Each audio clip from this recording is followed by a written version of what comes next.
Hello and welcome to Your California Life. I'm your host, Desiree Shepherd. Summer is all about sunshine, beaches, and fun family adventures. But with all that excitement, it's also a season where safety needs to be a top priority. Our next guest will share his essential tips on how to keep your summer safe and enjoyable. Let's welcome Dr. John White, Chief Medical Officer at WebMD. Hello, Dr. White. Hello, Desiree. It is great to be with you. Yes, happy to have you on. Well, over here in Sacramento, things Thanks. are definitely heating up. We've been hitting triple digit temperatures. So, Dr. White, we need these tips from you. And as we try to Sure. get comfortable with the summer weather, swimming is such a big part of that summer fun. Hmm. So, what are your top tips for ensuring swim safety for kids and families? Sure, it's fun. It's a great way to cool off. But I have to tell you, drowning is the second leading cause of unintentional death in kids 5 to 14. We never think it'll happen to us or our family, but tragically it does. So I always tell parents one, you should encourage your kids to learn how to swim. That's kind of the key element. The other point is you really have to designate someone who's going to watch them while they're in the pool, or perhaps they went into the ocean. It can happen so suddenly, so it's really important to pay attention to them. And then it's always good to learn CPR. That might come in handy some point in your life. So now's the time to be thinking about it. Yeah, I like that you pointed out swimming and unfortunately drownings that do happen because when we see drowning in the movies or in TV shows, it's a very loud act. But I've been told in the past, Mhm. it's also a very silent act that happens in real life. So, like you mentioned, having that designated person to keep a lookout for those kids Yeah. is necessary.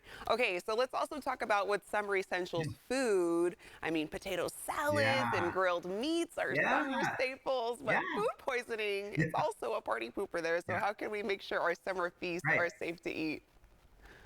One other tip I want to point out, because I think you'll like this, is there's a lot of data that shows now we should encourage our kids to wear bright color bathing suits, Mm. not blue or light color, because they can be hard to see in the pool.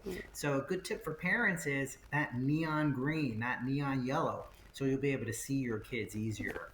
But food is a big area. You want to go out and have fun with folks over at a barbecue.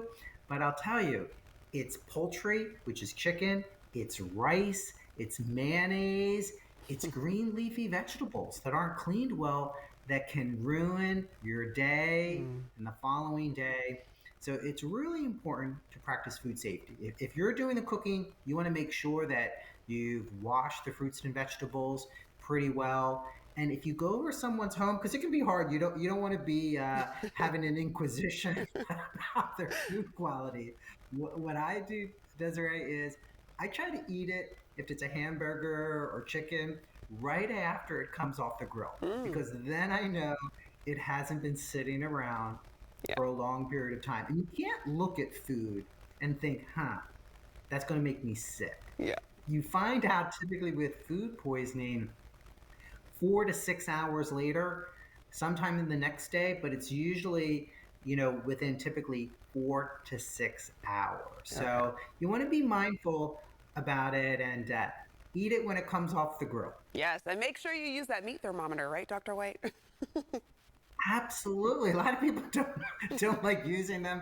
They feel they can just test it on their own. Uh, it's pretty simple and it's really important, especially as we think about chicken and Yeah. pork, that food food poisoning is never fun, and Yeah. it actually can lead to serious problems in some rare circumstances. So just be mindful. Clean your vegetables well, check the thermometer, and eat food pretty quickly after it's served. Okay. Yes, all helpful tips. We want to make sure our bellies are okay this summer. Okay, talking about other summer activities, boating is another favorite summer activity, but it can also be dangerous. So, what safety measures should families take to Yeah, ensure a safe and fun day in the water? yeah. It's typically the issue of drowning. That more than 50% of people that have some tragedy in a boating accident is because they weren't wearing a life jacket. And I get it. People want to be cool. They want to be out on the water, and to wear this jacket is a little uncomfortable. It makes you, hot. I've worn them, and I'll tell you, it's critically Mm. important. You don't want the driver of the boat to be drinking. It's the same thing as in driving. You wouldn't go out with someone who's actively drinking and driving, but sometimes on a boat, you seem to think that's okay. Hmm. And a lot of people don't go on boats often and they forget really how rocky it can be on a lake or river in the ocean, and people fall over. And that's why you need to wear the life jacket. All very helpful tips, Dr. White. Thank you for making sure that we're going to stay safe this summer. We can use all of this information. It's extremely helpful. And to our viewers, you can get the latest by going to webmd.com.